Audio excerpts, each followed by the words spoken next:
Renaud Junillon, vous êtes à la tête du rayon BD de la librairie Lucio-Lavienne. Comment se porte ce 9e art? Ah, le 9e art. Non, il se porte bien. Alors c'est vrai que la bande dessinée est sortie un peu quand même du ghetto depuis quelques années, hein. Il suffit de voir dans les meilleures ventes, forcément vous allez croiser quelqu'un comme Riyad Satouf maintenant qui fait partie des classiques et des bibliothèques. La BD se porte bien. La BD est un rayon qui, on va dire, qui porte un peu les ventes de la librairie effectivement. Et puis après voilà, il faut aussi voir un petit peu derrière ce faux semblant. C'est surtout le rayon manga qui se développe extrêmement de manière exponentielle, on peut dire.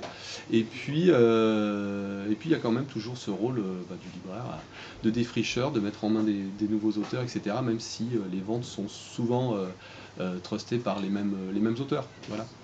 Est-ce qu'aujourd'hui, on peut dire que la BD, comme le roman, est en prise aussi avec l'actualité? Vous évoquez Riyad Satouf. On pourrait évoquer ce livre là, qui est sous mon écritoire, qui est une adaptation d'un essai de Thomas Piketty. Benjamin Mort, je crois que la bande dessinée vraiment irrigue toutes les thématiques possibles et inimaginables, et notamment celle de l'actualité. Alors,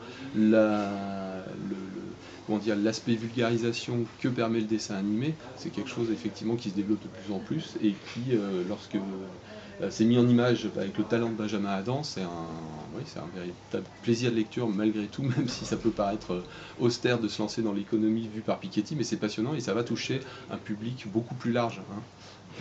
Alors vous évoquez justement le dessin animé. Ça fait longtemps qu'un certain nombre de grandes maisons d'édition ont mis un pied du côté du cinéma d'animation. Aujourd'hui, du côté de chez Bambou, je crois, on s'y est mis aussi à le faire. Il y a un lien entre le 9e et le 7e art? Oui, c'est l'art de la, comment dire, l'art de la mise en image et de ce que peut raconter les images en les mettant en mouvement ou pas. Voilà, tout simplement.